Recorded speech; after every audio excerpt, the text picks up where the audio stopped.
Ya chicos, mira, el tema que toca es un tema de hígado, ¿ya?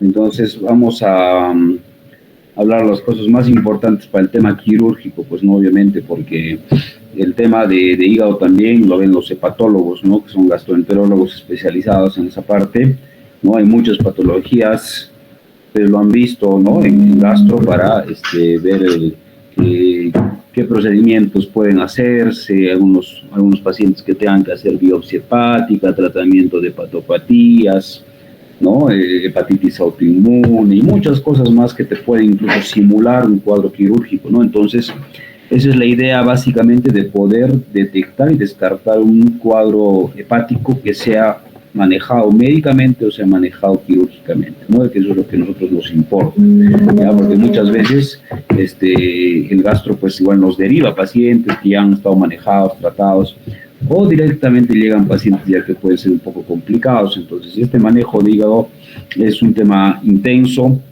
ya se hablaba desde hace mucho tiempo, miren, ¿no? Desde los años iniciales, ¿no? Con los grandes filósofos, ¿no? Decían que el hígado es un órgano grande, blando, lleno de sangre, resistente al movimiento, compuesto de sangre, es esponjoso, duele, ¿no? Y puede ser extremadamente intenso y repentino, ¿no? Igualito en la mitología griega, ¿no? Aquel personaje que los buitres le comían el hígado y volvía a aparecer, regenerar el hígado, ¿no? Por castigo. Entonces, y desde ella se sabía, ¿no? El beneficio que tenía, pues, por el tamaño del órgano que tenemos y la capacidad de regeneración. Entonces, es uno de los órganos que si tú haces una sección importante, pues se puede volver a regenerar o tienes una capacidad hepática funcional, una reserva adecuada, ¿no? Para seguir manejando la misma función que tiene el hígado sin ningún otro problema, ¿no? Entonces, eso también es algo importante para poder manejar. Cuanto al recuerdo anatómico, lo más importante es el órgano intraabdominal más grande, ¿no es cierto? Más o menos el 2 al 3% del peso corporal. Cuando se nace tienes un tamaño y un peso de 150 gramos y en el adulto puede estar incluso 1,5 kg, un poco más, ¿ya? Y el diámetro transverso 30 centímetros y antero-posterior 10 centímetros.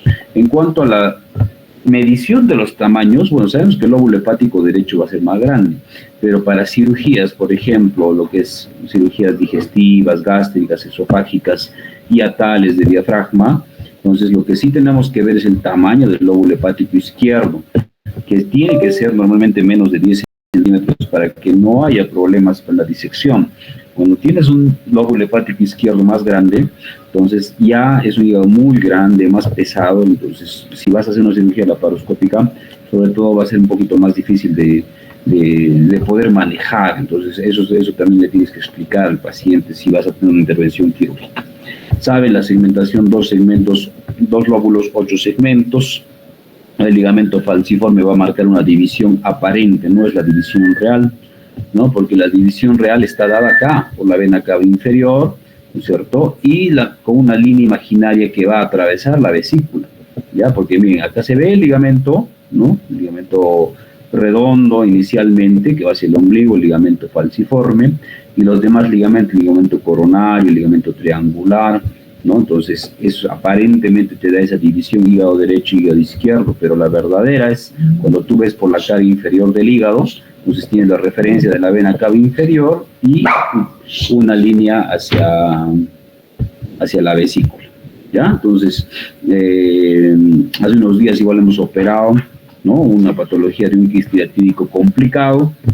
Hemos tenido que identificar bien las estructuras porque no se podía ver, ¿no? Todos los ligamentos suspensores los hemos tenido que disecar para poder tener un buen abordaje, ¿ya? ¿Qué más? Entonces, la segmentación está de acuerdo a la segmentación por Coinaud, ¿no? Va en la línea que les decía y tiene una distribución, si ustedes lo recuerdan en imagenología, ¿no? En las manecillas del reloj. O sea, empieza acá arriba y sigue girando en horario, ¿no? En sentido horario, ¿ya? ¿Ya? Para la distribución de los segmentos. Entonces empezamos con segmento 2, 3 en el lado izquierdo y luego va bajando, ¿no? 4, 5, 6, 7 y 8, ¿no? Y entonces si tú ves en la cara, en la vista inferior, igualito, también Entonces, sigue esa distribución. Y eso, cuando tengas una tomografía de hígado, entonces tienes tú que ver en qué segmento está la lesión. Eso es importantísimo. Porque es diferente de que tú operes una patología en el segmento 2, 3, a que operes una patología en el segmento 5, a que operes una en el 8. ¿Ya? Por la misma posición, la misma distribución va a ser diferente, ¿ya? Entonces tú de acá tienes otras opciones, puedes dividirlo si quieres, ¿no? Como decíamos, hígado izquierdo y hígado derecho, que es mucho más fácil para nosotros, ¿ya? Segmentos anteriores que serían estos, ¿no? El 5, el 6, el 4B que va para abajo, el 3, segmentos posteriores, el 7, el 8, el 4A y el 2, ¿no? Entonces, más difíciles, obviamente, los que están más atrás, no más. Si tienes, por ejemplo, un paciente muy grande, muy obeso, que el hígado es muy grande, entonces tienes una lesión muy posterior cerca al diafragma, es muy difícil. Y además con una cirugía laparoscópica les voy diciendo que las lesiones en segmentos posteriores son más difíciles de manejar, ¿no? Las anteriores sí se puede hacer sin ningún problema. A veces algunas posteriores también se puede hacer por cirugía laparoscópica, pero es más complicado por el mismo abordaje que estamos viendo en este momento, ¿ya? Entonces, esta arquitectura intrahepática ya va a tener una distribución por la arteria hepática que va a ramificarse, va a formar las arterias interglobularias. La vena porta igual, o sea, tiene una similitud de distribución, ¿no? Y el árbol biliar con ramas similares, que lo vamos a ver en un gráfico, que es el llamado el trígono portal, ¿no es cierto? Entonces acá, estos van a tener sinusoides, van a recibir una sangre venosa, entonces saben que el 75% del hígado es sangre venosa y el 25% solamente es sangre arterial, ¿no? A comparación de otros órganos es diferente. Y más o menos un hepatocito tiene una media de unos 5 meses. La vascularización, ya lo han visto, el tema que he expuesto el grupo igual, ¿no? La arteria más importante es la arteria hepática y va a dar sus ramas, la gastroduodenal, la arteria hepática derecha, anterior y posterior, y de esta en la derecha normalmente es la cística que le hemos visto, ¿ya? O lo vamos a complementar igual, pues ya hemos visto de manera general, ¿ya? Y la arteria hepática izquierda que va a dar una rama medial y una rama lateral. Y la vena porta, igual tiene una vena porta con la derecha con su rama segmentaria anterior y posterior, y la vena porta izquierda con su rama medial y lateral, ¿no? Entonces, el árbol biliar normalmente derecho, lo estamos viendo, va a ser los segmentos 5, 6, 7 y 8. El lado izquierdo, el 2, 3 y parcialmente el 4. Para hacer esto, ¿no? Esta es la imagen del trígono portal, ¿no? Entonces, ven, arteria, entra, intravena, que es mucho más gruesa, el trígono portal, y la vía biliar. Entonces, los tres van siempre de la mano desde que entran en el hilo hepático, ¿ya?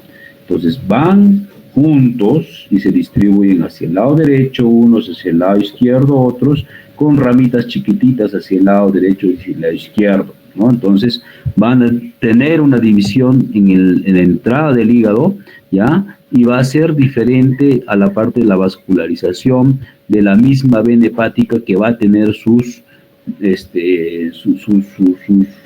colaterales, sus ramas, y acá también tenemos las 3 venas suprahepáticas que son importantísimas, sobre todo en manejo de un trauma hepático grave, ¿ya? Entonces estas venas suprahepáticas acá están, la derecha, media y la izquierda van a drenar hacia la vena cava inferior, ¿no? Entonces hay mucha vascularización en el hígado, entonces es un órgano que nosotros al operarlo tenemos que tener mucho cuidado. No es tan friable como el vaso, pero sí hay hígados que son muy congestivos, muy edematizados, ¿no? Los hígados esteatóxicos básicamente son los que al momento de manejar y operar, pues son difíciles de maniobrar y hay que tener mucho cuidado por un sangrado. A veces estás operando una vesícula y de pronto te empieza a sangrar el hígado, entonces imagínate por una cirugía que puede ser algo tan sencillo como sacar una vesícula, pueden terminar con un empaquetamiento hepático, ¿no? Reoperación, entonces hay que tener un poquito de cuidado en esos casos. La histología, los lobulillos hepáticos, en los bordes se encuentran las 3 ramas que ya hemos conversado de la tríada portal, ¿ya? Y los sinusoides tienen paredes formadas por células endoteliales y los macrófagos, las células de Kaffir, que ustedes ya la conocen. Entonces, este es el trígono del lobulillo hepático, la tríada portal, la entrada, y el lóbulo hepático con sus sinusoides, con su vena central, arteria hepática, conducto biliar, ¿no? Entonces, es la distribución que tenemos para la parte histológica. En cuanto a la fisiología se puede dar muchísimo, pero lo más importante es ver, ¿no?, que el hígado es el principal formador o transformador de la glucosa, ¿no?, en glucógeno y viceversa, ¿no?, la glucogénesis, la gluconeogénesis. El metabolismo de las hormonas esteroideas, prácticamente la mayoría de las hormonas esteroideas, desintoxicación de toxinas y drogas, síntesis de proteínas importantes, síntesis de sustratos, vitaminas, metabolismo lipídico y la formación de la bilis, ¿no? Entonces, que da un reservorio en la vesícula, más o menos la producción de bilis diaria, 1000 ml por día. ¿Ah? Después, también como los demás órganos que hemos estado viendo, puede haber anomalías congénitas, ¿no? Hay muchas anomalías congénitas en el hígado, ¿no? Por ejemplo, si tienes una agenesia del lóbulo izquierdo, como he dicho, no pasa nada, o sea, que te falte ese lado izquierdo, tienes todo un volumen en el lado derecho, entonces la reserva hepática no se altera, no se modifica, entonces el paciente está tranquilo, sin ningún problema, ¿ya? Puede haber lóbulos accesorios, un lóbulo de Riedel, como se ve en este caso, que es un lobulito que a veces está montado sobre el estómago. Entonces, este lóbulo puede ser horizontal o vertical. Cuando es vertical, está más tirado para la línea media. Y ahí es cuando tienes una dificultad, cuando haces, por ejemplo, una colistectomía laparoscópica, porque este lóbulo no te permite maniobrar bien, y si vas a operar pues cercano a la vía biliar, es más difícil, ¿no? Tejido hepático ectópico, atresia biliar intrahepática, el cual los pacientes son neonatos que ya nacen con una ictericia o se manifiestan con una ictericia bien marcada desde el nacimiento, transposición, amartoma mesenquimal, quistes que pueden ser quistes simples, quistes complejos que se ven ya en el transcurso de la evolución del paciente, fibrosis hepática como la fibrosis quística igual, o malformaciones vasculares, ¿no? Entonces hay varias formas de presentación de este tipo de lesiones. Vamos a ver un par de patologías, ¿no?, hepáticas ya en el ámbito quirúrgico, lo que nos importa, ¿ya? Entonces la primera tenemos el absceso hepático piógeno, ¿no?, de origen piogénico.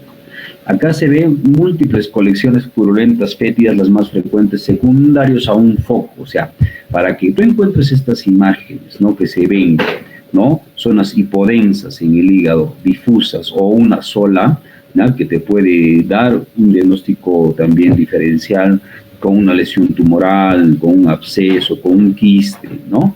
Entonces, casi siempre tienen un origen secundario. O sea, para que haya un foco, ¿no?, demostrado que es un absceso en el hígado, normalmente el paciente ha tenido alguna otra enfermedad que la vamos a ver.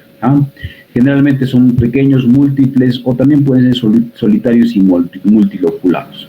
Dependiendo de lo que tú encuentres en la imagen, porque estos pacientes sí o sí tienen que tener una muy buena imagen. Una ecografía es muy básica, así que casi siempre si tu paciente está compensado, está tranquilo, no está en un shock séptico, te va a dar mucho tiempo para que tú puedas pedir una tomografía. Entonces, en la tomografía tú vas a ver el tipo de lesiones que vas a encontrar, ¿ya? Y cuando vas a decidir, es paciente que va a tener un tratamiento médico, tratamiento quirúrgico, tratamiento con radiología intervencionista, ¿ya? Entonces, todo eso dependiendo de la imagen que tú encuentres, ¿ya? La etiología, entonces, tienes 7 factores predisponentes de etiología para la formación de un absceso hepático piógeno. La primera es de origen biliar, un 40%, entonces, miren, colecistitis, colelitiasis, colangiocarcinoma, por cercana, por ejemplo, es un piocolecisto, ¿no?, pus en la vesícula, ¿no?, y de repente lo has punzado, has hecho una colecistectomía parcial y te puede quedar un foco por cercanía y por diseminación biliar, ¿no? Va hacia el hígado y te forma un absceso, ¿ya? Entonces es la primera causa. Después, por vía portal, un poquito más lejos, ¿no?, una apendicitis complicada, una peritonitis, una periferitis, que te puede dar también igual un absceso hepático. 10% de origen arterial, ¿no?, a la cabeza las endocarditis, en causas odontológicas. ¿Ya? Por extensión directa, o sea, por cercanía, una úlcera péptica perforada, una úlcera duodenal perforada, que te hace pues una peritonitis y te puede dar una colección y un absceso hepático. Por traumas, cualquier herida penetrante, trauma abdominal abierto, cerrado, que te haga un hematoma, se puede abscedar, sobreinfectar, también te puede dar un absceso hepático. De causa iatrogénica, biopsias de repente no es lo frecuente, y de causa criptogénica ya no se sabe la causa clara después de que has investigado todas las posibles causas, entonces no encuentras el origen y le colocas como de etiología criptogénica. Factores predisponentes muchos, sobre todo a la cabeza de los pacientes diabéticos, pacientes alcohólicos, con patología neoplásica de origen hematológico, ¿ya? Cirrosis hepática, tuberculosis, la colitis ulcerativa, ancianos, el uso de esteroides te van a predisponer a que tengas un absceso, de repente sean abscesos mucho más complicados. Acá, por ejemplo, se ve una foto de un paciente donde estamos operando, ¿ya? Mira, acá está la mano, acá hay una gasa, esto es una valva suprapúbica, que está separando, estamos levantando. Normalmente, para operar hígado, igual tienes dos opciones: hacer una incisión subcostal derecha, que se llama la incisión de Kocher, o una incisión mediana, supraumbilical, ¿no? Para tener un abordaje. Supraumbilical puedes hacer cuando no sabes, digamos, exactamente la extensión de la lesión, ¿no? Y la subcostal cuando ya está mucho más dirigida hacia el lado derecho. Porque si tú tienes una mediana y tienes una lesión muy atrás, va a ser difícil ver, entonces es mejor entrar por debajo de la costilla, pero el tema es que es un abordaje que te sangra más, es más difícil, un poquito más de tiempo operatorio, pero tienes que verlo mejor en ese momento, ¿no? Acá se está levantando, se ve el diafragma y se ve un hígado. Miren, esto es un hígado con un absceso, todos son puntos de abscesos, ya se ha drenado, se ha punzado en ese momento, y esto es lo que está quedando dentro del parénquima hepático. O sea, acá había como una bolsa, ¿no? Que al aspirar sale, pues, pus, sale todo el contenido, y sí o sí hay que mandar a un cultivo de antibiograma de esta secreción, porque algunos casos hemos tenido que solamente es la función y lo mandas hacia el paciente con antibióticos, pues obviamente de lo que tú estás más o menos suponiendo, que normalmente te pones ceftriaxona, metro, son resistentes y el paciente no mejora, ¿ya? Entonces siempre hay que mandarlo a un cultivo.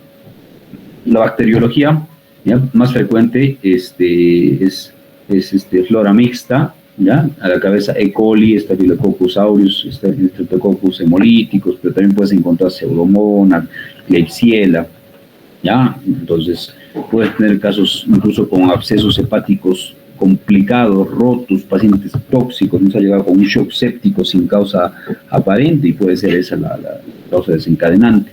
La clínica de estos pacientes con absceso, lo más llamativo es que tiene una fiebre en picos. Entonces, para eso tú le haces una hojita de monitoreo, ¿no es cierto?, de las funciones vitales, y ves esto, ¿no?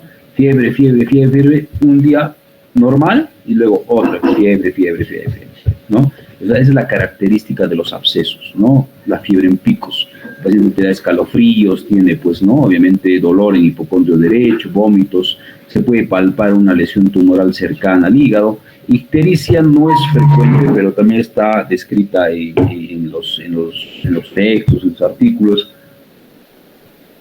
Eso ya pasa cuando ya hay una complicación del absceso, ¿no? De repente el absceso ya está comprimiendo vía biliar, está entrando en una sepsis el paciente y demás, ¿ya? Según la localización de estos abscesos, puedes tener en formas superiores, formas centrales o formas inferiores. En las formas superiores se está relacionando con un síndrome infeccioso asociado. Entonces, ¿qué significa? Por ejemplo, si está en el hígado derecho, va a tener manifestaciones por irritación respiratoria, ¿no? Puede haber reacción pleural, puede haber tos, irritación diafragmática, el paciente puede incluso tener una neumonía por continuidad o toda la clínica de un proceso respiratorio agudo.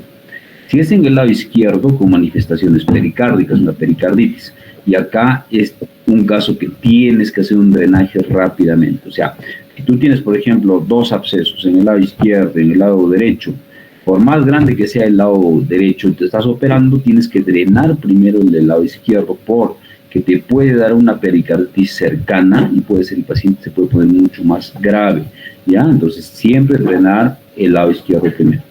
Luego, por forma central, es una presentación central, te puede debutar como un síndrome de supuración profunda, ya asociado a ictericia por retención. Y si tienes una forma de presentación inferior, te va a dar como una manifestación de probable peritonitis. Irritación en el hipocondrio derecho, dolor en el hipocondrio derecho, hay dolor, resistencia muscular, fiebre, ¿no? Y una clínica incluso parecía una colestitis complicada. Pero, bueno, Los exámenes que vamos a pedir son los de rutina. Normalmente encuentras leucocitosis alta en los pacientes, albúmina baja, hematocrito bajo, las bilirrubinas ligeramente altas. Inicialmente una ecografía para tus pacientes para distinguir que no sean lesiones sólidas importantes, ¿no? Porque tiene una sensibilidad no tan alta, en 75-90%, pero ya teniendo esta imagen que tú la puedes hacer rápido, entonces ya vas a decir, es una probable tumoración hepática, probable absceso, ya listo. Entonces ya tienes una idea para dar un manejo inicial al menos para tu paciente. Los inconvenientes de una ecografía es que no visualiza lesiones muy altas, ¿no? Cercanas al diafragma. Abscesos múltiples y pequeños también no se distinguen de manera correcta. Y en pacientes muy altos, muy obesos, la grasa misma o el hígado, la esteatosis, no te dan una imagen clara de la lesión. La tomografía sí va a detectar lesiones mucho más chiquitas, ya.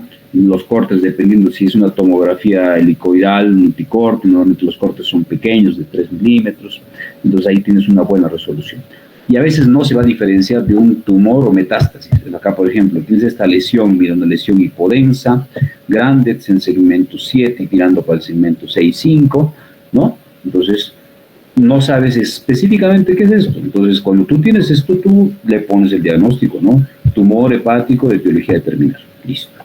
Descartar absceso hepático, descartar si quieres hepatocarcinoma, descartar metástasis. Entonces, opciones porque las imágenes pueden ser muy parecidas, ¿ya?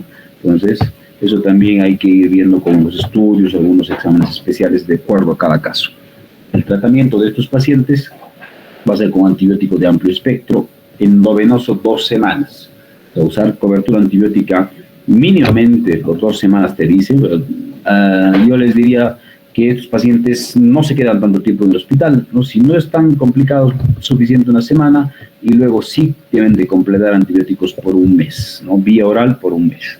Idealmente el cultivo que les decía, hemocultivo, y vas a ver si vas a decidir hacer un drenaje percutáneo, un drenaje laparoscópico o un drenaje abierto. O sea, todo absceso se tiene que drenar. Dependiendo de dónde esté, mira la colección, si está accesible, pegado, periférico, se puede hacer un drenaje percutáneo y sería mucho más inocuo para el paciente, ¿no?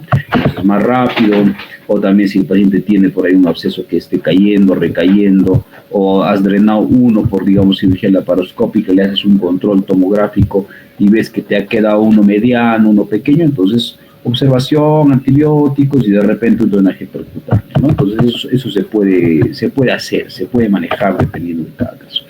Puede haber complicaciones, sí, como todo procedimiento quirúrgico, como cualquier cirugía. Acá puede haber complicaciones pleuropulmonares, puede haber shock, puede haber sepsis, se puede formar un absceso cercano al vaso, cercano al hígado mismo, o sea, otro absceso hepático, otro absceso frénico, sufrénico, peritonitis por absceso roto. Esto hemos tenido un par de pacientes que han debutado con eso, ¿no? O sea, una peritonitis, no había causa aparente, entras y era un absceso que se había reventado. Entonces, miren, por ejemplo, tienes una imagen de un paciente con múltiples abscesos, ¿no? También cuando son muchos, muy grandes, muy difusos, entonces de repente el manejo antibiótico va a quedar corto, entonces ahí habría que plantearle al paciente entrar a la sala. Se entra a la sala por cirugía laparoscópica, cirugía abierta, y vas viendo dónde vas a hacer la punción del drenaje. Entonces, ¿cómo tú identificas una zona del absceso?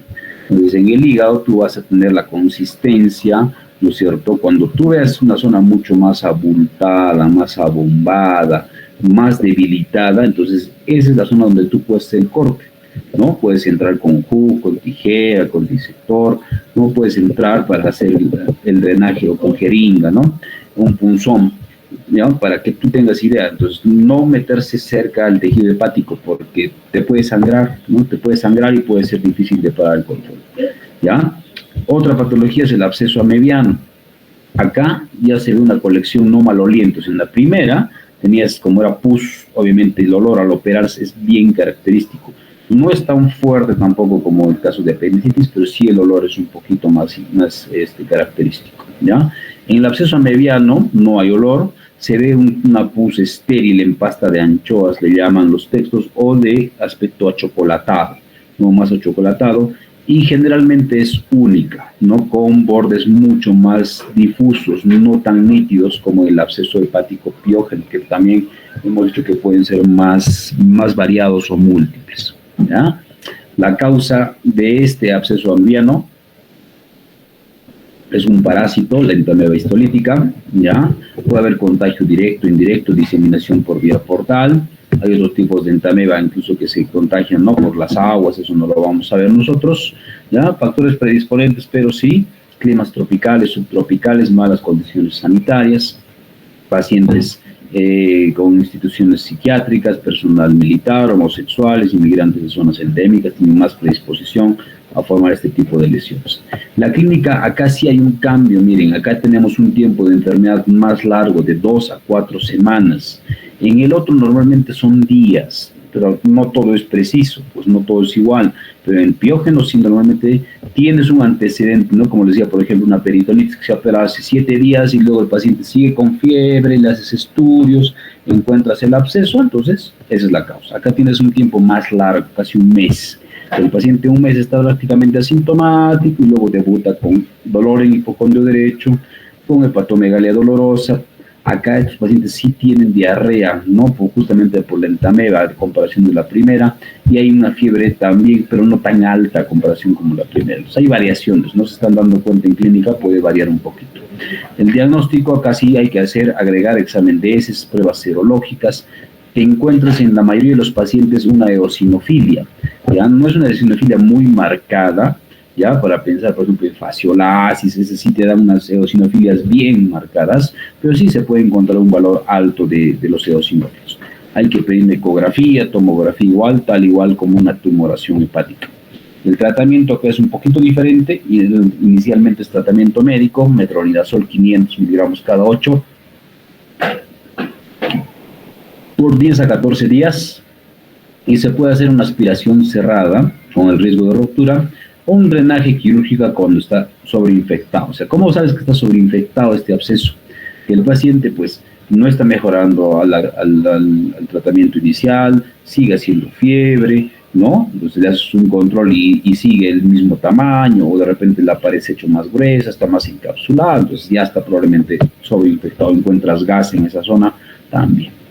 Complicaciones de este absceso puede igual, derrame pleural, perforación diafragmática, absceso pulmonar, peritonitis, absceso piógeno secundario, insuficiencia hepática, hemofilia que debuta también con sangrado digestivo y ictericia, absceso cerebral, ruptura pericardial. Otra patología, ¿no?, que es importante que la veamos, es el quiste hepático simple. Acá vamos a diferenciar del hidatídico, que es el más frecuente en nuestro medio y es el que más operamos. Acá los quistes simples son quistes no parasitarios. Son solitarios y generalmente más ubicados en el hígado derecho y contienen un líquido cristalino fluido. Entonces, acá tú ves esta lesión, la tomografía, es un quiste muy grande, ¿ya? Pero está bien difuso. Entonces, acá la opción es punzar. ¿Ves acá? Tienes un acceso casi directo, o sea, tú lo puedes tocar. Probablemente al hacer el examen físico estás palpando parte del borde del quiste. Entonces, hacer una punción va a ser mucho más que suficiente en algunos casos, en algunos no. Lo punzas y encuentras ese líquido transparente, cristalino, ¿no? Fluido, cristal de roca, algunos le llaman, ¿no? Bien líquido, no es nada denso ni espeso. Acá la clínica de estos abscesos simples pueden ser pacientes asintomáticos durante mucho tiempo y ya es un hallazgo casual por cualquier otra causa, otro manejo o otro estudio que se está haciendo por otra causa y de repente lo encuentras. Algunos pacientes tienen dolor en hipocondrio derecho, puede haber distensión abdominal, compresión gástrica, vómitos, ictericia, ya significa que el quiste ya está complicado. Cuando ya hay una complicación de este quiste, sí o sí se tiene que hacer un drenaje y un tratamiento rápido, ¿no? Hay que ver qué clínica va a tener el paciente, hay que pedir ecografía, tomografía, como estamos viendo en los casos parecidos. Entonces, solamente se va a operar ante gran sintomatología, o sea, distensión, dolor, vómitos, el paciente ya no está tolerando, es una gran tumoración intraabdominal, ya, entonces se hace un drenaje del quiste. Entonces se puede hacer como un drilling, ¿no? O sea, como igual como los quistes ováricos también, parecido, ¿no? El manejo es eso, punzas en uno, aspiras, y luego haces una punción en otros sitios cercanos, o sea, le haces como huequitos, ¿no? Normalmente son 7, 8 huequitos que le hacemos acá en esta zona del quiste, para que la cavidad no se vuelva a llenar, porque ya tienes los orificios, probablemente se puede llenar, pero ya va a estar pues ya con la pared expuesta, entonces no se va a encapsular, entonces para eso se hace ese tipo de punción. A diferencia del quiste hidatídico, ¿ya?, que es una hidatidosis, que es una zoonosis, lo han visto muchísimo seguramente en epidemiología, en infectología y demás. Entonces, es un gran problema de salud pública, ¿no?, con gran repercusión económica, puede comprometer cualquier órgano. Se ha visto hidatidosis en vesícula, en vaso, en cerebro, en columna, en ojo, en donde sea, ¿ya? Entonces, la pared de este quiste se va a formar con una adventicia externa y una membrana germinativa interna, ¿no?, que lo sabe. La etiología puede ser variada, pero las más frecuentes para la afectación del hígado son los dos primeros, el equinococo granulosus y el multiloculares. El Boyer, el Oligartus, se ven en otros, ¿no?, en otro tipo de patologías, en el pulmón, también en otros mamíferos también se encuentra. Una gran distribución geográfica en todo el mundo, y en el Perú es más obviamente en la zona ganadera, donde está en Junín, Pasco, Huancavelica, Puno, en Cusco, y a la cabeza en Cusco, en Sicuán, ¿no? Hay mucho quiste hidatídico, se opera bastante en los pacientes jóvenes incluso. El ciclo biológico lo conocen muy bien, ¿no es cierto? Saben pues que el humano es el huésped accidental, ¿ya? El huésped definitivo es el perro, el intermediario es el carnero, ¿no?, la cabeza, y todo el ciclo que ustedes ya han repasado, no lo vamos a ver nosotros, no es lo que nosotros queremos en cirugía, sino ver el ámbito quirúrgico para manejarlo. La clínica de estos pacientes, ¿ya?, tiene una sintomatología, puede ser muy variable dependiendo de dónde esté afectado. Depende de qué, del órgano afectado, del tamaño del quiste, porque hay quistes incluso grandes que el paciente ni cuenta se daban, o sea, no le molestaba, está durante muchos años con el quiste y no hay ninguna queja ni nada, ¿no? Puede haber, de acuerdo a la ubicación, porque es diferente que sea un quiste hidatídico muy alto o muy bajo, muy central o muy lateral. Eso también es diferente, ya lo hemos visto ahorita, ¿ya? Si está en contacto con órganos vecinos, si está complicado o no está complicado, pero puede ser asintomático, clínico, debutar incluso con shock anafiláctico. El paciente te hace una bradicardia así intensa con una hipotensión, no sabes la causa, le tomas una ecografía, tomografía, ves mucho líquido libre, una lesión tumoral hepática, probablemente sea un quiste hidatídico que se ha roto, ¿no? Entonces, te puede debutar también de manera muy, muy extrema. Pero la mayoría de los pacientes son asintomáticos, ¿no? 80% más o menos. Ya cuando ves esto, pues miren, es un niño con un abdomen muy distendido, incluso que se logra palpar, mira acá en el epigastrio, hipocondrio derecho, tú le tocas y todo esto es el quiste, ¿no? Es un quiste muy, muy amplio que está distendiendo en toda la pared abdominal. Incluso, mira, la pared torácica se ha hecho mucho más chiquita, o sea, el paciente va a tener dificultad respiratoria por una compresión tumoral hepática, ¿ya? Va a haber fiebre ictericia, se palpa esta lesión. Normalmente te dicen, ¿no?, que un quiste va a crecer 1 centímetro por año, ¿ya? Entonces, si tú le haces seguimiento, por ejemplo, un quiste chiquito de 5 centímetros, el paciente está tranquilo, le haces un seguimiento, normalmente pasa eso, que el quiste crece 1 centímetro por año, pero hay casos extremos reportados, ¿no? Como hace un par de meses se entró un paciente niño, ¿no?, que tenía igualito, ¿no?, un abdomen muy distendido, y se veía que era una hidatidosis ya diseminada incluso. Entonces no había forma de que el quiste haya crecido 1 centímetro por año, probablemente ha sido muchísimo más agresivo, ¿ya? Entonces el diagnóstico para estas lesiones tiene que ser clínico y epidemiológico, ¿no? Laboratorial, ¿no?, que puedes encontrar un laboratorio muy normal o muy alterado. Eosinofilia, ¿ya?, que también está presente. Pruebas hepáticas normales o elevadas. Entonces, tienes que pedir marcadores específicos para hidatidosis, ¿no? Antes se usaba el arco quinto, ahora ya no hay. Ahora lo que se pide es el Western blot o el ELISA, que es mucho más sensible, ¿ya? Pero si es una prueba negativa, no te va a descartar que no sea esa lesión hidatidosis. Entonces, ante la duda, se opera, o se toma una biopsia, o se toma una muestra, pues, ¿no? Para patología, y ahí te va a salir el diagnóstico definitivo.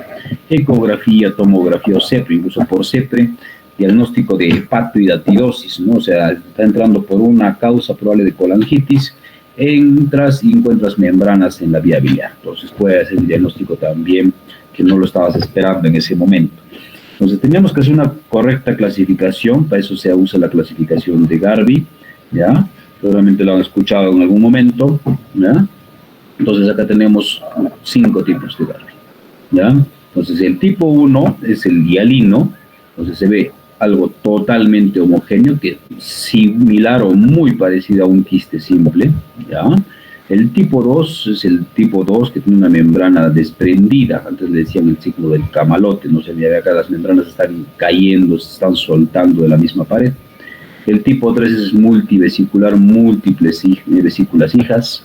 El tipo 4 es heterogéneo, predominantemente sólido. El tipo 5 es totalmente calcificado. O sea, tú encuentras una lesión bien dura, rígida, blanca, entonces ya el 4 y el 5 ya es una forma inactiva del quiste. O sea, ya el quiste está un quiste no activo, ¿no? Es un quiste que está muerto. Los 3 primeros sí son quistes totalmente activos.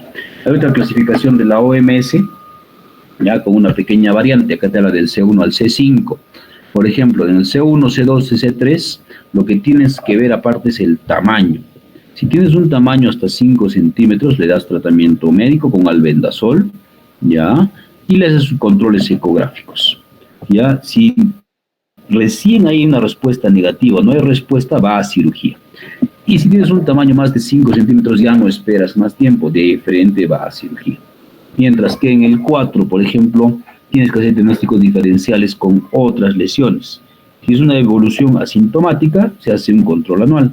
Si es un paciente se pone sintomático, ¿no? Entonces va a cirugía. Y en el 5 solamente controles ecográficos cada año. Entonces acá, el 1 y el 2 es el quiste activo, el 3 es un quiste en transición, y el 4 y 5 es un quiste inactivo, que pocas veces se va a operar. Esa es la pequeña variante de la OMS. No lo usamos tanto porque hacer un control y seguimiento de tamaños no lo tenemos a la mano, ¿no? Entonces puedes encontrarte esto, un quiste, acá se ve, ¿no? Un quiste grande, con sus membranas, ¿no? Medias sueltas, desprendidas, sería como un Garvey 2, ¿ya? ¿No? Entonces hay que ver dónde está ubicado, el tamaño y cómo está el paciente. Inicialmente le damos un tratamiento médico. El tratamiento médico es con albendazol, 10 miligramos kilo peso día, ¿ya? En ciclos de 28 días con descansos de 7 días por 4 ciclos. Eso se hacía antes. Ahora ya es de frente, 4 meses seguidos sin descanso. Pero hay que hacer un seguimiento y control laboratorial, porque este albendazol te puede dar neutropenia, hepatotoxicidad y alopecia, ¿ya? También puedes usar mebendazol 40 miligramos kilo día y el praziquantel 50 miligramos por kilo día monodosis. Entonces, lo que nosotros hacemos actualmente es ¿qué cosa? Si tu paciente va a entrar de manera programada, nosotros le damos el albendazol durante 2 semanas previas a su cirugía, se opera y luego le completamos 2 semanas más posoperatorio y le damos una dosis de praziquantel un día antes de la cirugía. Si es una cirugía de emergencia, o sea, no te da tiempo, entonces operas a tu paciente y de ahí le empiezas como si fuese el día 1 recién de albendazol, ¿ya? Entonces eso también va a variar un poquito, ¿ya? Y se recomienda siempre un control laboratorial cada 30 días, ¿no? Para ver cómo está yendo el seguimiento de este paciente, ¿ya? Entonces hay que ver, ¿no? Cada mes cómo está yendo su perfil hepático. El tratamiento quirúrgico en sí tiene 3 pilares. El primero, no es un tratamiento de la pared, después el tratamiento del contenido y finalmente el tratamiento de la cavidad residual. O sea, tú puedes encontrar paredes muy complejas, muy difíciles o muy sencillas. El contenido igual puede ser complicado, ¿ya? Y la cavidad misma también te puede quedar algo que no estás tú tan conforme. La primera, el tratamiento de la pared, ¿no? Entonces, ¿qué significa ubicar el quiste? O sea, saber en dónde está, más o menos qué tamaño tiene, qué posición tiene, qué profundidad puede tener, ¿ya? Con la pared. Hay que proteger alrededor del quiste. Entonces, lo que se hace o lo que se hacía, ahora ya un poco menos, le colocas gasas embebidas con solución hipertónica o hipersodio, rompes unas 10, 20 ampollas, ¿no? Las empapas en las gasas y lo pones alrededor del quiste. Y alrededor de esas gasas, por debajo, gasas secas, para que no llegue ya hacia el epíplon, hacia el peritoneo, ya, porque puede absorber eso, te puede dar, ¿no?, hipernatremias, te puede dar una peritonitis en algunos casos, o si llega esa solución hipertónica al intestino, puede haber incluso microperforaciones, ¿ya? Otra opción también después de esto es lo que es la punción, aspiración, inspiración y respiración. Agarras una aguja grande, un catéter epidural, punzas el quiste, lo aspiras, le pasas la misma solución hipertónica, por unos 10 minutos lo dejas dentro y luego lo vuelves a reaspirar. O sea, esa es la forma correcta cuando tú encuentras un quiste pues activo. Punzas, ¿ya? Estás sacando todo el líquido que está quedando, le colocas la solución hipertónica, observas cómo va el paciente, ¿ya? ¿No? Lo instilas y luego lo vuelves a aspirar todo lo mismo que has metido a la cavidad, tienes que sacar la misma cantidad. Entonces, puedes instilar solución hipertónica, dextrosa, agua oxigenada. Agua oxigenada ya no la usamos porque a veces encontrabas una fístula biliar y te daba pues isquemias en esa zona. ¿Ya? Entonces, iodopovidona sí se puede usar. Y después de todo esto viene el siguiente paso, que es la periquistectomía, o sea, abrir la mayor cantidad de pared que puedas, o sea, pegarte cerca al parénquima hepático sano, ¿no? Pero teniendo cuidado de que no haya mucho sangrado. Entonces, acá se ve, miren la foto, estás aspirando, ves el contenido que es medio turbio, ¿ya? Y luego le vas a volver a instalar por la misma punción que has hecho, en la misma zona del hígado, ¿ya? Luego, el tratamiento del contenido, o sea, lo que te queda adentro, ¿no? Entonces tú vas a ver, vas a hacer ¿qué cosa? Aspiración de la cavidad, pues aspirando, limpiando, lavando. Normalmente se hace extracción de membranas, ¿ya? Esa es la pacientita que les comentaba, ¿no? Que hemos operado hace unos días con uno de los grupos de rotación. Han visto a la paciente que tenía una lesión grande en todo el hígado derecho, compleja, ¿no? Entonces la hemos operado por cirugía abierta y hemos encontrado que era casi un balde de membranas, ¿no? Era bastante grande, bastante pesada las membranas que se encontró, y después se tiene que hacer un lavado correcto y completo de la cavidad, lo que te está quedando, ¿no? Entonces, porque si tú no limpias bien toda la pared, ahí se puede uno sobreinfectar, puede incluso hacerse abscesos, o puede haber algo residual. Entonces tienes que limpiar bien la cavidad. Otro tema importante en el tratamiento del contenido, visualización de las fístulas y el reparo. O sea, si tú encuentras que hay una fístula biliar, ¿cómo te das cuenta? Pues estás lavando, limpiando, y de un momento a otro la gasita o líquido se torna medio amarillento, ¿no? Entonces tienes que ubicar esa fístula y reparar. A colocar unos puntos, normalmente le colocamos unos puntos transfixiantes o en X o en U, con una sutura no absorbible. Usamos normalmente el Prolen, ¿no? El Prolen 3 ceros o 4 ceros. Entonces acá se ve, mira, la extracción de membranas, ¿eh? Todas las membranas acá es una membrana íntegra, dilatada. Entonces, cuando tú sacas estas membranas íntegras, cuando el parásito está muy activo y has logrado instilar bien la solución hipertónica, porque a veces no instilas y se te rompen esto, se te rompe y demoras mucho más. Porque si tienes estas bolitas, miren, membranas, sale más fácil, ¿no? Es mucho más fácil de poder manejar el contenido. Y acá ves, ya se ha abierto, se ha hecho la periquistectomía y estás viendo la cavidad, cómo te está quedando por dentro. Es un paciente mío del hospital, también algo parecido. Mira, todas son membranas, ¿ya? Fibrina adherida, ¿ya? Del hígado, y esto es, mire, 2 riñoneras con full membranas de quistes. Todos son quistes, todito. Entonces ya se imaginarán el tamaño de la lesión que tenía este paciente, ¿ya? Después, el tratamiento de la cavidad residual, o sea, lo que te está quedando, qué cosa vas a hacer, ¿no? Entonces tienes que limpiar, hemos dicho, ver, y qué vas a hacer para que ese hueco no se quede pues así. Haces lo que se llama la omentoplastía, capitonaje o marsupialización. Lo que más se hace es la primera, ¿no? La omentoplastía, colocas el epíplon en esa zona para que rellene el orificio. tapitonaje, le colocabas unos puntos hacia el borde para que se empiece a cerrar un poquito, y la marsupialización lo unías hacia la pared, pero eso te provocaba un absceso, entonces ya no se hace mucho. Lo que sí es importante es colocación de drenes, tienen que ser drenes muy gruesos, usamos los drenes de látex, esos rígidos amarillos, ¿no? Uno dentro de la cavidad y otro por fuera o en el surco hepático. Entonces, acá miren, es otro paciente que hemos operado, se está jalando, esta es la cavidad quística, ¿no? Ven la pared gruesa, se está jalando con dos pinzas Alice, y se ve que por dentro hay bilis. Mire, el color de una cavidad quística no es de este color normalmente, es más blanquecino, adherido a la pared por la fibrina. Pero cuando ya encuentras esto es porque por ahí tienes una fístula, entonces tienes que limpiar, lavar bien y ubicar el orificio fistuloso. Entonces, esta es la omentoplastia, llenar la cavidad adventicia con epiplon en forma parcial o masiva. El orificio que te ha quedado, le colocas el epiplon ahí dentro y listo. Si quieres le pones un punto, pero normalmente el epiplon se adhiere bien, entonces va a cubrir toda la cavidad que está quedando, y le pones el dren en esta zona 1 y el dren por debajo en otra zona, ¿ya?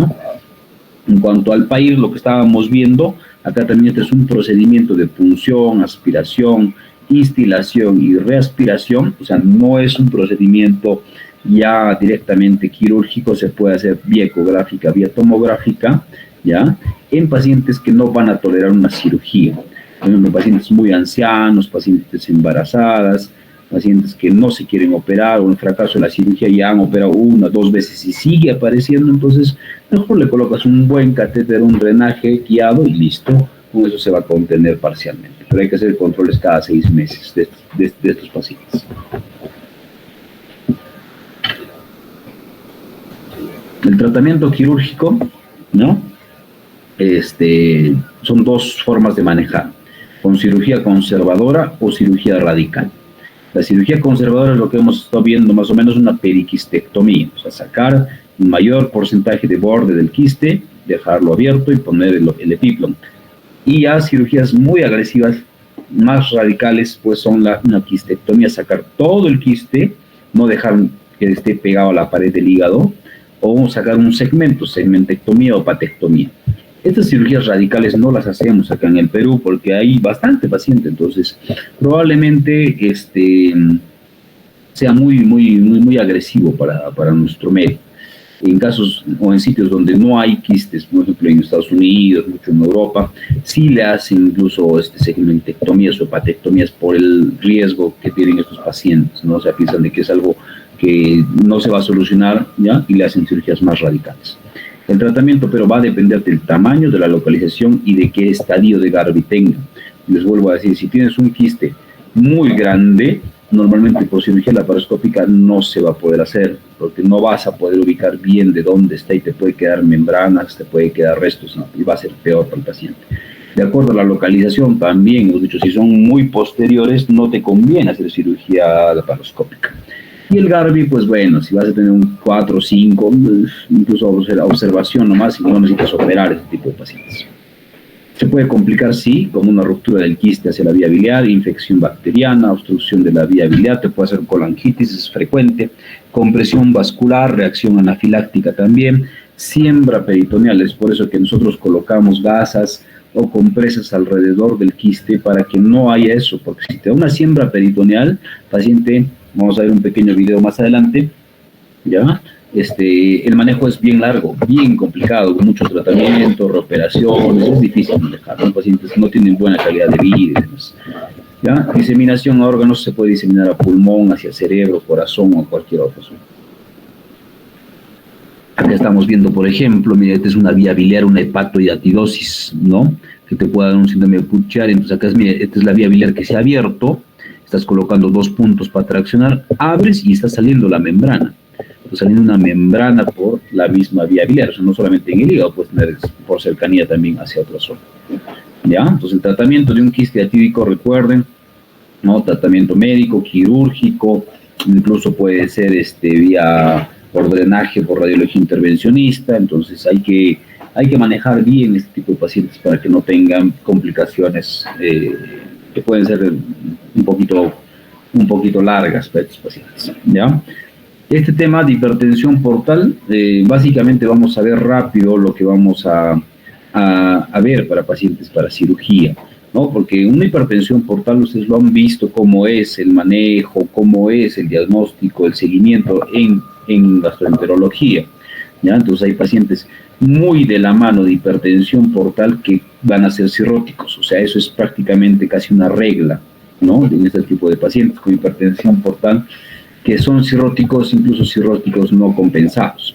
En estas enfermedades vasculares también puede tener agregado a la hipertensión portal el síndrome de Budd-Chiari, ¿no? Insuficiencia hepática, ¿no? Hepatitis, esteatohepatitis, ¿no? Trombosis de la vena porta. Entonces puedes tener otro tipo de patologías que también te pueden dar hipertensión portal, no solo por la cirrosis. Pero en general, lo más importante para nosotros en un paciente que tiene una hipertensión portal, ¿no? En cirróticos, el manejo del episodio agudo, que eso ya saben cómo usar, usas propanolol, y si te estás sangrando, manejo del sangrado digestivo por varices, eso ya es diferente para cirugía, manejo del gastroenterólogo, y la prevención del sangrado recurrente, ¿cierto? Entonces, es por eso que estos pacientes que tienen, por ejemplo, hipertensión portal o cirrosis, son pacientes muy difíciles de manejar para cirugía. El pronóstico no es bueno, o sea, nadie quiere entrar a operar un cirrótico, ¿no? Un paciente que tiene hipertensión portal, porque te sangra, ¿no? El tejido es muy friable, hay mucha citis, es difícil el manejo de toda la colección cercana al hígado o intestinal, ¿no? Entonces son pacientes bien difíciles de manejar, entonces no te conviene manejarlo. En cuanto a la evaluación prequirúrgica, tú tienes que ver la valoración del riesgo de sangrado, y ya debe tener su endoscopía el paciente mínimamente y qué grado tiene, si es que tiene varices y demás. Hay que ver la reserva funcional hepática, o sea, tienes que hacer cuánto de Child está entrando, cuánto de MELF. Es diferente operar pues, un cirrótico con un Child A, operar un Child C, es totalmente diferente, ¿ya? Entonces, si tienes un estudio correcto, puedes más o menos plantear un plan de intervención quirúrgica para estos pacientes. Estudio angiográfico sería ideal, no hacer una ecodoppler, angiotomografía de las lesiones que vas a encontrar cercanas en un paciente con hipertensión portal. ¿Y cuál es la indicación de potencial trasplante? O sea, eso tal vez sería, digamos, lo más relevante como final del paciente en cirugía, o sea, qué pacientes van a ser candidatos para un trasplante de hígado, ¿no? De repente los procedimientos que tú vas a plantear hacer, intentar hacer, no le van a ayudar o le van a ayudar poco a estos pacientes, porque estas cirugías que vamos a ver son cirugías difíciles, el pronóstico no es bueno, hay mucha morbilidad, mucha mortalidad. Hacer una buena angiografía, ver dónde están las lesiones, podría ayudarte también de manera inicial. Puede haber manejo de tratamientos fallidos, ¿no? También, ¿no? O sea, manejo de tratamientos fallidos. Se ha hecho un consenso, pues, para hipertensión portal, el Baveno 4, el Baveno 5. Entonces, se puede intentar hacer colocación de stents esofágicos en sangrado varicial, ¿no? Entonces, ¿cuántos intentos endoscópicos tú puedes hacer para colocar stent, colocar clips, colocar el balón de Senstaken-Blakemore, ¿no? Todo eso tú tienes que más o menos recordar para ver si tu paciente va a entrar o no a sala dependiendo de lo que tú estás haciendo. Se intenta hacer incluso los TIPS, ¿no es cierto?, que es la creación transyugular intrahepática portosistémica de shunts, ¿no? Entonces, ver un shunt a esa altura para evitar una cirugía que, como les comentaba, son cirugías muy difíciles de manejar. Entonces, las cirugías que se hacen en paciente hipertensión portal son muy raras, ¿no? De repente un caso al año, menos, de repente no se da, porque, como les comento, estos pacientes ya son pacientes crónicos que llevan en mal estado general, no tributarios de cirugía la mayor parte de las veces. Esta es una cirugía que se hacía antes, ¿no? Cuando no había mucho el manejo endoscópico. Yo he visto una de estas de la residencia, porque no había, ya había un manejo endoscópico un poquito más importante, más agresivo. Entonces se llama la operación de Sigiora para hipertensión portal. Pacientes, lo que tienes que hacer es una gastrotomía, o sea, es una incisión larga horizontal del estómago, ¿no es cierto?, ligadura de la arteria gástrica izquierda, y haces una transección vía gástrica del esófago, ¿ya?, para evitar el sobresangrado, y tienes que hacer una esplenectomía ¿ya? Para evitar justamente un resangrado de la misma zona por la ubicación de los vasos cortos y de la vena esplénica. Entonces, este era uno de los procedimientos más sencillos para poder hacer. Se puede hacer, se podría hacer en casos de fracaso de hipertensión portal, de sobresangrado de varices esofágicas, ¿no? Que no mejoran el tratamiento médico. Entonces, acá miren, se ve gastrotomía, ¿no? Por vía laparoscópica, se abre el estómago, se hace una transección circular con sutura circular del esófago, te liga la arteria gástrica y se saca el vaso. Más o menos es así como se hace. Fracaso del tratamiento médico endoscópico, tienes que ver ya procedimientos mucho más agresivos como lo son los shunts portocava, shunt mesocava. Entonces ya el programa Baveno ha estado evolucionando. Entonces hacer un shunt, o sea, con un puenteo se llama, ¿no? Un bypass de la vena cava con la vena mesentérica superior, es difícil, no es tan sencillo. O sea, se puede colocar un injerto. Ahora ya hay pues unos dispositivos de shunt especiales ya calibrados para el tamaño que tengas. Entonces parece algo sencillo, pero solamente ubicar, llegar a esa zona es bien complicado. Entonces los shunts, mira, acá se ve como una prótesis, ¿no? De la cava con la vena mesentérica, ¿no? Entonces se puede hacer un puenteo con doble anastomosis, ¿no? Pues sutura vascular, ahí tiene que entrar el cirujano vascular, es difícil, ¿no?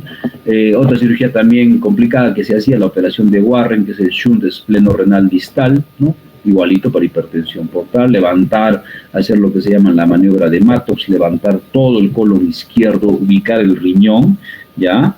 Y hacer un puenteo, un bypass de esas zonas. Cuando hay conceptos ya de hipertensión portal extrahepática, tenemos tratamientos, opciones de tratamiento, ¿no? Terapia endoscópica, repetida, cirugía de restitución, cirugía derivativa, ¿ya? Desconexión ácido portal más esplenectomía, cirugías que no se hacen, ¿ya? Igualito tú puedes tener oclusión venosa portal, ¿no? Muchos casos aislados, puedes tener artículos, puedes tener tratamientos para hipertensión portal extrahepática y demás, ¿no? Entonces puedes tener estas opciones de cirugía. Miren cómo queda, acá se ve, miren, el páncreas está expuesto, prácticamente bien disecado en la zona, toda la vena mesentérica, ver la vena cava para poder hacer el puenteo en esa zona. Puedes tener también biliopatía hipertensiva portal, ¿ya? Entonces, ¿cómo ves eso? Cuando un paciente tiene mucha dilatación de la vena porta, normalmente del calibre de 10 que tiene, es una porta muy ancha, muy turgente, muy dilatada, ¿no? El hígado está muy congestivo, hay vasitos dilatados en esa zona, y ya se ve que el paciente va a tener una posibilidad de sangrado más importante. Entonces, solo la cirugía va a estar indicada ante un fracaso del manejo endoscópico y farmacológico, por lo que les decía, porque hay mucha morbilidad, mucha mortalidad. Hay que considerar la terapia de trasplante hepático en un paciente que tiene una cirrosis con Child 6 sangrado varicial, porque de repente no te va a funcionar el tratamiento inicial ni quirúrgico, entonces ese paciente va a ser candidato a entrar a la lista de espera para un trasplante. Y la evaluación quirúrgica para hipertensión portal va a tener la necesidad de un estudio muy detallado de imágenes vasculares, evaluación de la función hepática, de la reserva hepática remanente y demás, volumetría hepática, exámenes muy específicos que ya se tienen que ver en un centro de mayor complejidad. Ahora, hemos visto también el trauma. Entonces acá hay un paciente que tiene un trauma hepático, es otra patología, ¿no? De acá tenemos un trauma abdominal, ¿no? Abierto, ahí se ve el orificio, está justamente acá el orificio, es un paciente del hospital, que había entrado al orificio por acá y la salida estaba por acá atrás, ¿no? Lumbar.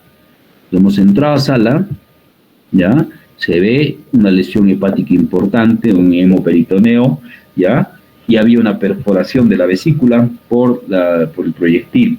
No había otra cosa más, se hizo un lavado, se hizo un packing porque el hígado estaba comprometido.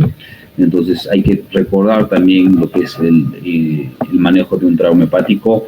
Hemos dicho que tiene hasta 6 grados el hígado a comparación de otros órganos, ¿no? Normalmente el 1, 2, 3 es manejo conservador, pero de ahí para adelante ya es un tratamiento médico, un tratamiento quirúrgico, perdón. ¿Qué más? tenemos tumores, ¿no? En el hígado hay muchos tipos de lesiones tumorales. Como les decía, cuando tú encuentras una lesión en el hígado y no sabes cuál es la causa, ¿no? Entonces tú le puedes poner, sí, tumor hepático, ¿no? O tumor intrahepático, si quieres, de etiología a determinar. Entonces de ahí tú vas a hacer estudios, vas a hacer seguimiento, de repente vas a poder tener la opción en algún momento de hacer una pequeña biopsia para ver cómo está esa lesión hepática, ¿ya? Y vas a tener ya un diagnóstico mucho más certero de lo que tú estás buscando, ¿ya?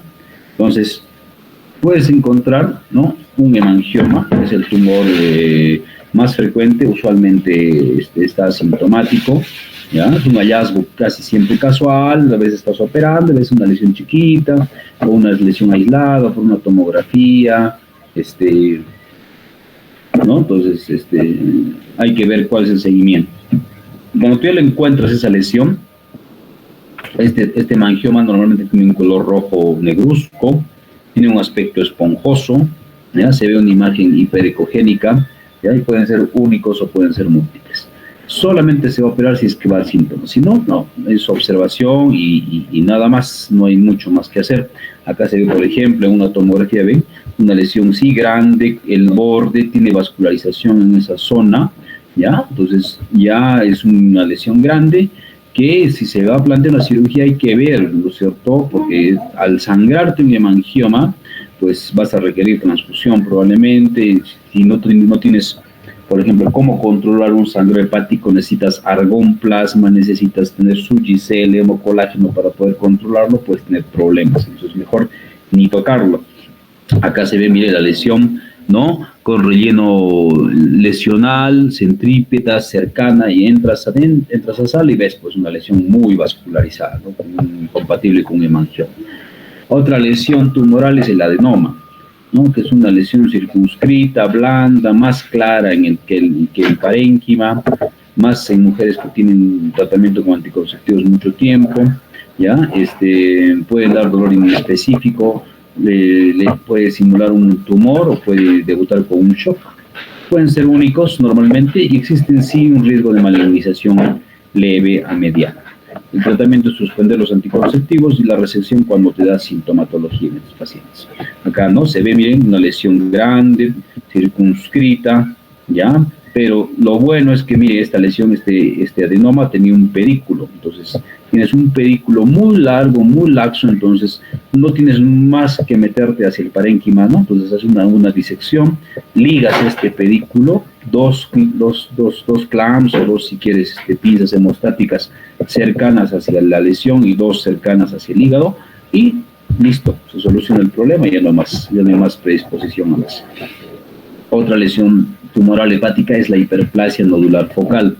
Entonces acá tú ves, es un tumor único, es asintomático y estable y en el tamaño. Es de color cobrizo, ¿ya? Su cápsula, ¿no? Tiene una cápsula importante y tiene una cicatriz estrellada al medio. O sea, si tú abres esta lesión de hiperplasia nodular focal, le haces un corte patológico, en la parte medial está centrada como si fuese una estrella. O sea, de los bordes se van juntando hacia la parte media. Ubicada en el borde libre del hígado, normalmente no requieren tratamiento, solo seguimiento, solo ante sintomatología grave, entonces se puede operar. Entonces, acá, ¿no? Es una lesión muy aislada, siempre hay que mandarlo a patología, una lesión tumoral sin causa aparente, o sin una etiología clara, sin biopsia, mandar a patología. Puedes tener no solamente lesiones benignas, sino también tumores hepáticos malignos, como el hepatocarcinoma. Este hepatocarcinoma, ¿ya? Es más o menos el 80% de los tumores malignos. Pueden ser lesiones únicas, pueden ser grandes, hipervascularizadas, más en varones.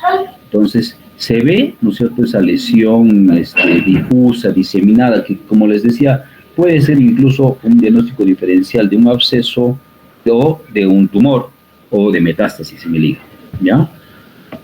Está asociado a aspergilosis, a cirrosis en un muy buen porcentaje de pacientes, a hepatitis activa B y C, como ya lo saben, a hemocromatosis, déficit de alfa-1 antitripsina, enfermedad de Wilson, Alcor.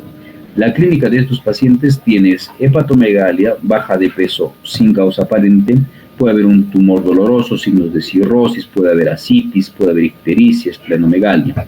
Puede debutar con fenómenos paraneoplásicos como eritrocitosis, hipercalcemia, hipoglucemia, ginecomastia. Un hallazgo casual, simplemente una ecografía, una tomografía, puedes encontrar ese tipo de lesiones sin alguna sintomatología evidente de estos pacientes. Es por eso que a este hepatocarcinoma hay que darle la importancia, ya, por la cirrosis y la evaluación previa. O sea, si vas de adelante hacia atrás, la causa que puede darse un hepatocarcinoma puede ser el hígado graso. Entonces muchas personas dicen, no, el hígado graso es algo sencillo, ¿no? Que la dieta, que no, entonces no pasa nada. Pero se ha hecho estudios, por ejemplo, de un hígado graso, pueden pasar a esteatohepatitis. Hay varios grados de esteatohepatitis. Un porcentaje de estos pacientes que hacen esteatohepatitis pasan a fibrosis, ¿ya? Un porcentaje de los pacientes que tienen fibrosis pasan a cirrosis. Y de la cirrosis forman el hepatocarcinoma. Y hay un pequeño porcentaje que de frente de hígado graso, esteatohepatitis, pasan a hepatocarcinoma sin una causa aparente, ¿ya? O sea, no pasan toda esta evolución por el tiempo. Entonces, decir que el hígado graso es algo tan sencillo, algo tan fácil, no es tan creíble como la mayoría de las personas piensan, ¿ya? Entonces hay que hacer un diagnóstico correcto, una ecografía, una tomografía, resonancia, examen físico, marcadores tumorales específicos del hígado como el alfa-fetoproteína para hacer seguimiento y diagnóstico y biopsia. ¿Puedes tener alfa-fetoproteína normal en un hepatocarcinoma? Sí. Puedes tener alfa-fetoproteína muy alta también en un hepatocarcinoma, igualito, o sea, no es muy definitivo, hay que tener solamente como referencia. Tratamiento de estos pacientes, pues resección hepática, ¿no? Hay que ver los criterios de resecabilidad. ¿Cuáles son? Si el paciente está en buen estado general, si no hay metástasis a distancia, si las lesiones están limitadas a un solo lóbulo, si hay ausencia de cirrosis, ausencia de ascitis, entonces se pueden operar estos pacientes. Si no, no cumplen estos criterios, probablemente ya no se deba hacer más que un tratamiento paliativo. Trasplante, si estos pacientes tienen tumores menos de 5 centímetros, se puede hacer alcoholización, criocirugía, reducir el tamaño de la lesión con radiofrecuencia, pero en general estos pacientes con hepatocarcinoma tienen un pronóstico muy malo, fallecen pues antes del año normalmente. Un tumor agresivo. Acá se ve, miren, una lesión muy difusa, vascularizada en el centro, con bordes no tan claros, ¿no? Sacas la lesión tumoral y pues una lesión muy difusa, muy irregular. Otra lesión tumoral es el hepatoblastoma, que es el tumor hepático más maligno, más frecuente en los niños, más en varones. En la clínica de hepatomegalia se ve pues una lesión grande, palpable, ¿no? Se ve que los pacientes tienen pubertad precoz. Pueden ser tumores solitarios, grandes, tan circunscritos a la superficie nodular. Y el tratamiento es sí resección, pero sí funciona o tiene una mejor respuesta a la radioterapia, ¿no? Entonces, este hepatoblastoma sí se le hace radioterapia pre incluso. El pronóstico es mucho mejor, el 50% a 5 años. Acá se ve el hepatoblastoma, una lesión más nodular, más difusa, más lateral y medial. Metástasis son los tumores malignos más frecuentes del hígado, porque si como está viendo, hay metástasis del cáncer de colon, del cáncer de recto, del pulmón, del hueso, de mama, o sea, muchos tumores metastatizan hacia el hígado, ¿no? Entonces es frecuente encontrar este tipo de lesiones. Más frecuente en cáncer, los que estamos conversando, del melanoma, del linfoma. Acá el diagnóstico, el paciente tiene dolor en el hipocondrio derecho, puede tener también debut de patrón colestásico. El tratamiento es básicamente paliativo, metastasectomía junto al del tumor primario, que se hace con poca frecuencia, normalmente se hace uno por uno, pero ya en hospitales especializados sacan las dos lesiones al mismo tiempo, ¿ya? Si tienes una lesión muy grande o muy difusa, metástasis múltiples, pues ya el tratamiento ya no tiene mucho sentido, ¿no? O sea, que hagas una hepatectomía, una hepatectomía derecha ampliada, radical, probablemente ya no sirva de mucho, ¿no? Ya la lesión avanzada, múltiples metástasis, ya no es ya no es un pronóstico bueno. Se puede hacer segmentectomías, hepatectomías centrales, hepatectomía izquierda, hepatectomía derecha, ¿no? Entonces hay muchas opciones de acuerdo también a cómo encuentres la lesión tumoral.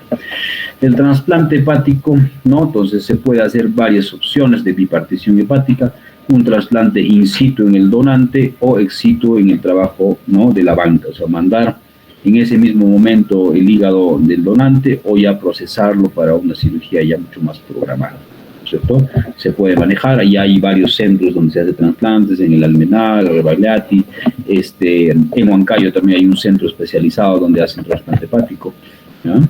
Entonces acá lo que tenemos que ver en cáncer es básicamente la predicción del manejo post-resección de una falla hepática. O sea, lo importante tras hepatectomías es ver cuánto tienes de reserva post-cirugía, o sea, cuánto tienes de remanente hepático, cuánto es tu volumen hepático remanente suficiente para que tu paciente no te haga una insuficiencia hepática.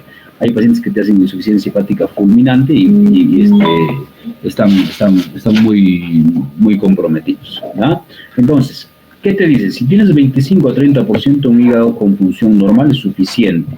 Un 40% de deterioro de la función hepática, entonces igual dependiendo si tu paciente es cirrótico o no cirrótico, entonces si le va a dar un tratamiento con radioquimioterapia, si el paciente tiene esteatohepatitis no alcohólica o hepatitis alcohólica, si tiene fibrosis, si tiene cirrosis, entonces ahí va a variar. Entonces, ¿cómo más o menos se manejan números? ¿No? Si tienes una lesión, miren, tan grande, una lesión tumoral muy intensa que está abarcando prácticamente toda la cavidad abdominal, lo vas a operar a este paciente y le vas a dejar con cuánto de hígado remanente, cuánto te está quedando de hígado, va a funcionar o no va a funcionar, te va a hacer una insuficiencia hepática. Entonces, la reserva hepática ideal en un paciente sano es el 20%. O sea, si un paciente que no tiene ninguna otra lesión más, le sacas el 80%, con el 20% suficiente, el paciente va tranquilo, o sea, va a estar, digamos, estable. Si tienes un paciente que es cirrótico, tienes que dejar mínimo el 30% de hígado funcional. Y si tienes un paciente con una lesión tumoral, mínimamente tiene que tener un 40% de hígado sano, ¿ya? Ahora, ya culminando, entonces vemos que la parte hepática ha tenido mucha evaluación en el transcurso del tiempo. Yo podría decir incluso que es uno de los órganos que más se ha evolucionado en el tema de manejo de imágenes, de seguimiento, de tecnología, ¿no? Se puede hacer un plan quirúrgico ya mucho más especializado para ver patología intrahepática, patología extrahepática, patología portal. Entonces puedes hacer volumetría hepática, ¿no? Ver cuánto de volumen y de reserva hepática te está quedando después de una hepatectomía izquierda ampliada, por ejemplo, ¿no? Interpretación de imágenes, ¿no? Ya para que veas, ver cómo está la función, imágenes en 3D, imágenes de realidad virtual, ¿no? También interpretación de imágenes ya preoperatorias para seguimiento, estudios anátomo-funcionales prequirúrgicos especiales, como les decía, la volumetría hepática, la elastografía hepática, que es importante para ver el tipo de fibrosis, cuánto de reserva hepática te va a quedar. Es como una ecografía que se hace de rutina en algunos centros, ¿no? Aquí en el Cusco sí hay un centro que tiene eso, ¿no? IGASUR, que manejas, ¿no? Ese tipo de estudios no invasivos, pero muy importantes para el paciente. Ver, por ejemplo, acá, es una tecnología con verde de indocianina, ¿no? Le colocas vía endovenosa, ¿no? Y manejas la vía biliar, o sea, ver, por ejemplo, cómo está el triángulo de Calot, cómo está la parte hepática, la intrahepática, que no tengas lesiones cercanas a eso, tumorales, ¿no? Entonces ya te lo marca, te hace un marcaje de vasos, marcaje de vía biliar, marcaje. No es importante que se use en la parte hepática, en la parte biliar, en la parte de colon también se está usando actualmente. Entonces, tecnología que es importante, como les decía, la realidad virtual de planeamiento quirúrgico, ver dónde está la lesión tumoral. Tú puedes simular y manejar que estás ya tocando, operando esa lesión, ¿no? Mover, usar imágenes en 3D para que tú ya dentro del quirófano estés decidiendo y ver cómo está la reserva que te está quedando, ¿ya? Entonces, les voy a mostrar un pequeño video, a ver, ojalá, porque no es un video editado, ¿ya? De una cirugía de hidatidosis hepática. Ahí vamos a ver, para que un poquito puedan ver cómo es el manejo de esta cirugía, ¿ya? A ver, vamos a ver si abre un ratito. Está demorando un poquito, ¿ya? Si alguien tiene alguna duda, comentario, por favor la puede estar haciendo de una vez. ¿Ya? A ver. No sé si está abriendo un ratito. Ya abrió. Vamos a pararlo acá. Esta es una cirugía de un paciente que tiene siembra peritoneal, ¿ya? O sea, ya es una hidatidosis que se ha roto en un momento, ¿ya? Y luego, se ha entrado porque el paciente tenía una clínica de síndrome comportamental, ya tenía mucho dolor abdominal, una sensación de tumoración abdominal importante, por eso es que se entró a sala. Ya, Liz, me avisa si se logra ver. Liz. ¿Está Lisbeth? ¿Se logra ver la imagen del video? Ya. Sí se ve, pero ya, miren, ahí se ve, estos son nódulos, ya, de hidatidosis en todo el abdomen, ya, o sea, se ven como esas bolas, ¿no? Se ven como bolas, como lesión tumoral, ya, no se ve nada, doctor. ¿No está corriendo el video? No, doctor, se ve, está corriendo el video, pero todo está blanco. ¿Blanco? Acá yo veo. No, doctor, se ve blanco en la pantalla. Ya, a ver, voy a volver a ver, abrir, ya, porque acá me parece que sí está corriendo. A ver, vamos a ver otra vez. ¿Dónde está? A ver, abrir con... ya, este es el problema. Ya, a ver. A ver, es que abre. Ya, creo que sí abre. Ya, a ver. A ver. Ya. ¿Ahora se logra ver? ¿Se ve ahora? Sí, doctor. Ya. Entonces, miren, se hace una laparoscopía, ya, ahí está el intestino, y estas imágenes son quistes, ¿ah? Miren, son quistes que están difusos, diseminados por la cavidad abdominal, ¿ya? Entonces, el objetivo de este procedimiento de cirugía en siembra peritoneal es básicamente darle un manejo paliativo al paciente, porque no se puede sacar todos los quistes, mira, está adherido a todo, está adherido al colon, está adherido al intestino, está adherido al hígado, eso es en la parte baja, y arriba, ¿bien? Hay muchos más quistes ahí pegados, ¿no? Entonces, ya lo que se tiene que hacer es básicamente sacar lo que se pueda, porque estos quistes ahorita son quistes con siembra, están inactivos, están calcificados, ¿ya?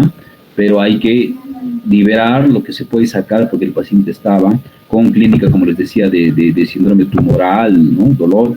Entonces se entra por la laparoscopía, colocando los trócares ya con una variación, no de manera normal, para poder liberar, ¿no? Liberar lo que se pueda, para que no te haga una obstrucción intestinal. Un ratito vamos a avanzar un poco, ¿ya? Para que un poquito vean, creo que acá en esta parte no estaba cómo se hace una liberación de los quistes. Aquí estamos colocando los trócares básicamente, ¿ya? Voy a poner otro corte de video, ¿ya? Miren, un ratito de cómo ya se está operando, ¿ya? A ver, vamos a ver acá. Creo que acá se ve. A ver. Creo que en este Sí, ya aquí está. Entonces acá vamos a parar, vamos a ponerlo acá para compartir. Ya que está el video, miren, entonces acá ya se ha avanzado un poquito, ya se ha hecho la disección de todo de todo el plano que estábamos viendo en la parte previa, ¿ya? Y ahí se está haciendo una sección, mire, es la parte baja, ahí está el apéndice, ¿ya? Y la siembra hidratídica está en la parte baja. Entonces se tiene que soltar, liberar de poco en poco de las estructuras que se puedan para que no haya pues ese dolor crónico que tiene el paciente, de dolor abdominal, ¿no? De sensación tumoral. Entonces todo esto se puede liberar con mucho cuidado porque vean, está pegado acá el colon, el intestino. Entonces una siembra hidratídica, ¿ya? Que no es común encontrar, ¿ya? Es algo raro, ¿ya? Pero podemos tener eso. Cuando tú tienes un quiste hidratídico ya bien localizado solamente en el hígado, se puede manejar con mucho más cuidado. O sea, el hígado sí te puede sangrar, pero también tienes esa opción de poder manejarlo, moverlo un poco más, tienes más campo, más opciones, ¿no es cierto?, para poder identificar bien de dónde va, a dónde va el quiste. Cuando tienes esto, una siembra, no sabes dónde va, no tienes un plano claro para ver dónde va a terminar la lesión que estás manejando. ¿Ya? Entonces, bueno, más o menos es así la cirugía, ¿no? Limpiar, liberar, soltar todos los quistes posibles y luego ya se hace ¿ya? Ok. Listo, chicos. ¿Tienen ahí alguna duda, comentario? ¿Alguien? Ya vamos a acabar.